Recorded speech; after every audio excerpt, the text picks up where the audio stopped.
Bonjour tout le monde, c'est Patrick de Pat Paints Mini. Aujourd'hui, on va essayer de peindre un lemon russe en 5 heures. C'est parti.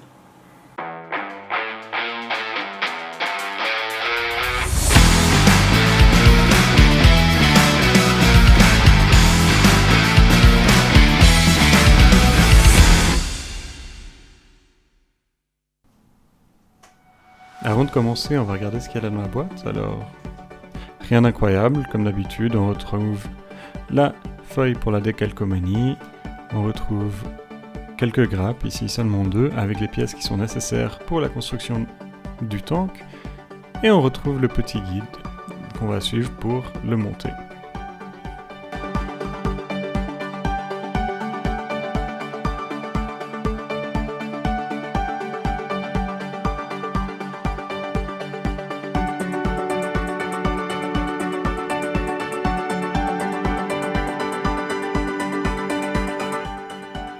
Voilà, donc on m'a quelquefois demandé quels outils j'utilisais pour préparer une pièce. Donc voilà, des pinces coupantes, un petit couteau, une petite lime pour le plastique, pas trop agressif parce que sinon ça va le rayer, du ciment pour le plastique, de la super glue, une perceuse à main, et ici dans notre projet, vu qu'on veut faire toutes les options d'armes, des aimants.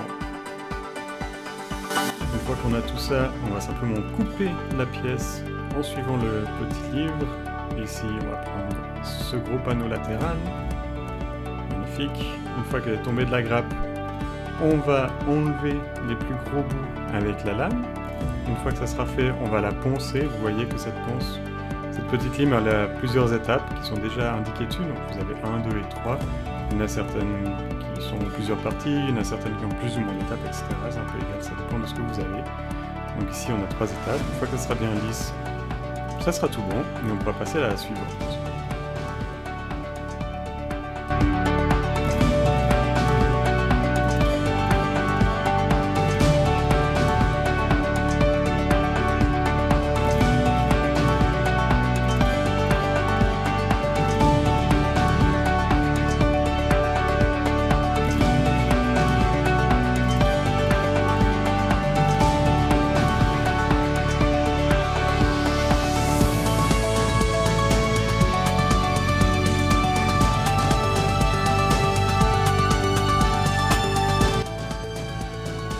Voilà, une fois que 2 pièces qui suivent sont prêtes, comme ici, on va simplement les coller ensemble en utilisant de la colle à plastique.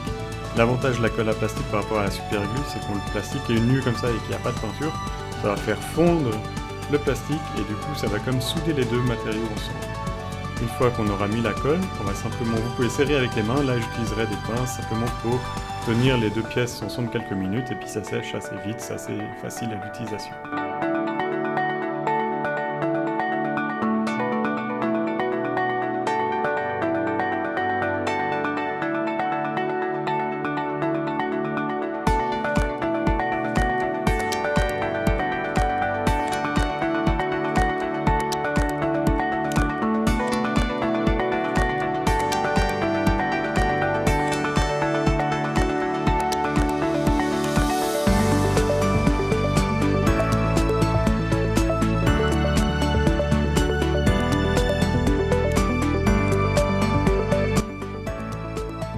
Voilà, pour faire toutes les options d'armes, il faut évidemment utiliser des aimants. Ici, je vous montre les parties latérales du tank. Donc ce qu'on va faire, on va commencer par choisir une mèche qui a le même diamètre des aimants qu'on veut utiliser. Une fois qu'on aura trouvé, on va simplement faire une petite marque sur le plastique avec le couteau pour faire un trou bien centré, comme on le voit actuellement. Une fois qu'on aura fait ça, on va faire le trou à la bonne taille avec la mèche. On pourra y mettre l'aimant et on pourra le coller cette fois avec la super glue.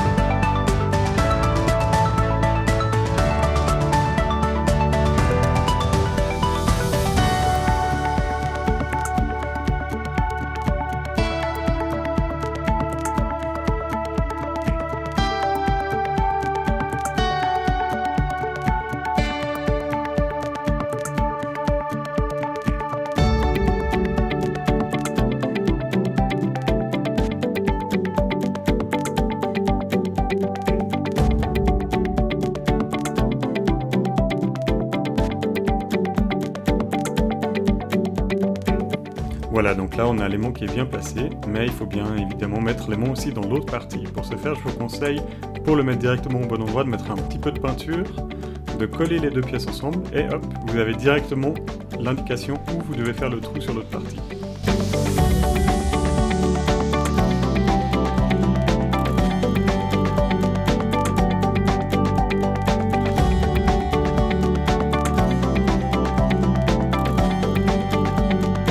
Voilà, maintenant que le trou est fait, il suffit de remettre l'aimant dans le bon sens. Pour ce faire, ce que je vous recommande, c'est simplement de mettre l'aimant à la première partie que vous avez faite, comme ici. Et vu que vous l'avez mis exactement à la bonne hauteur, vous pouvez simplement aller enfoncer la pièce au bon endroit, et l'aimant va rester dedans directement. Vous pouvez mettre quand même une petite pointe de super glue derrière pour que l'aimant tienne, mais comme ça vous êtes sûr qu'il est dans le bon sens avec la polarité.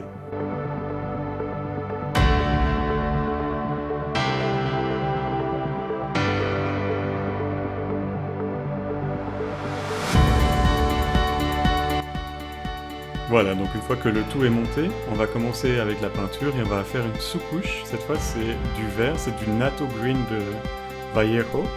Donc on va simplement couvrir toute la figurine avec ça et on va laisser sécher. Ce que je vous recommande, c'est de faire plusieurs fines couches et après comme ça vous avez quelque chose de très régulier qui ne va pas boucher les détails.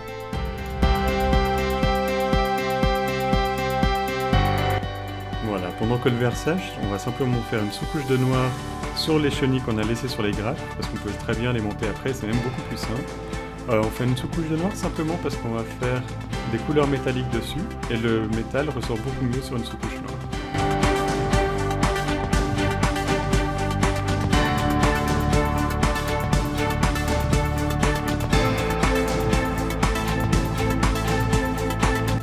Voilà, une fois que le noir est bien sec, on va simplement faire une petite couche en métal, et ça sera dans la poche.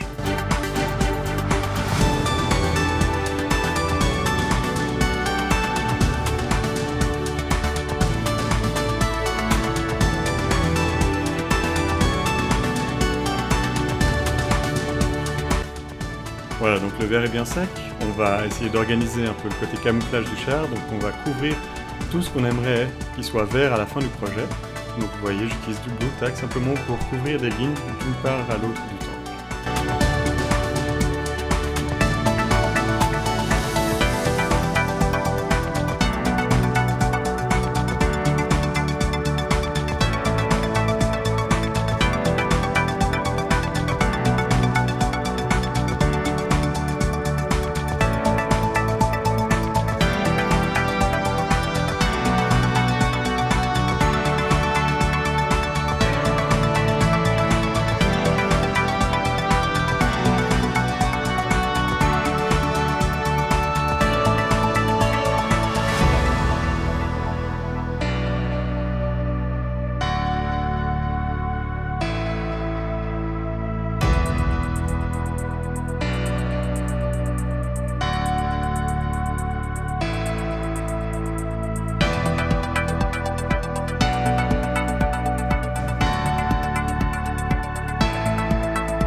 Une fois qu'on est content avec notre Blue Tack, on va simplement aller peindre ici avec du Zandritos de Games Workshop.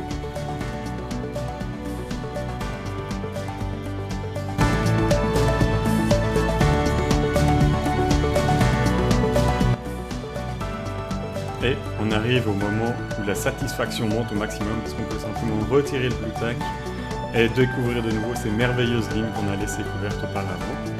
C'est pas forcément évident à faire, mais ça vaut la peine. Si le travail à l'aérographe n'était pas parfait, c'est pas dramatique, on va simplement recouvrir ici avec le verre les parties qui sont censées être vertes, et on va faire la même chose avec le Zandridust.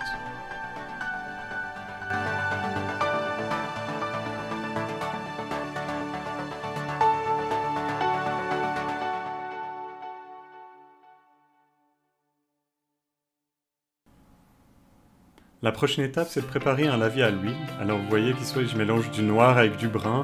J'essaye un peu au pif de trouver la bonne consistance, de trouver la bonne couleur, de trouver ce qui me plaît le plus. Là, vous pouvez vraiment aller un peu à l'instinct. Une fois que vous avez quelque chose qui vous plaît, vous pouvez simplement aller le poser sur le modèle, vous verrez s'il se met très bien dans les interstices et dans les petits détails du modèle. Et c'est passablement satisfaisant comme procédure aussi.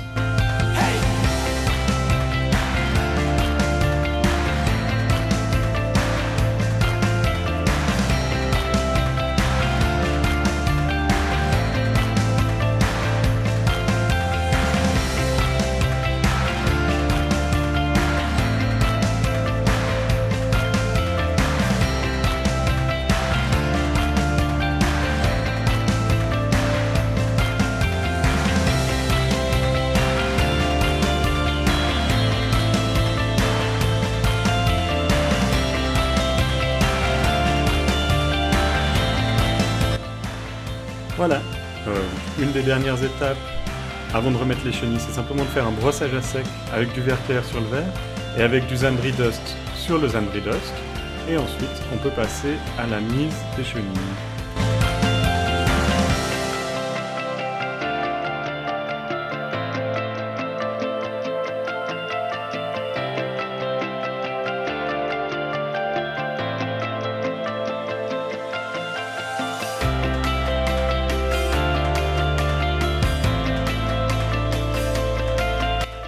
Voilà, donc pour mettre les chenilles, rien de bien incroyable, on va simplement les enlever de la grappe, mettre de la super glue, les poser au bon endroit.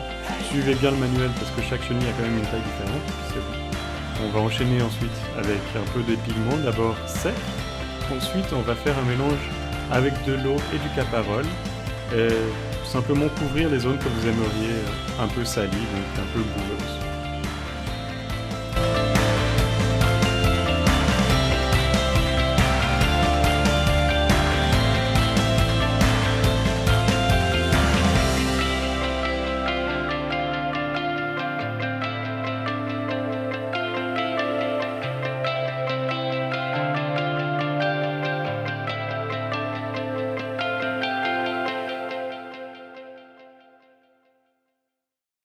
Et voilà, j'espère que la vidéo vous a plu. Si c'est le cas, n'hésitez pas à vous inscrire à la chaîne, à liker la vidéo, et je vous laisse avec le résultat final. À la semaine prochaine.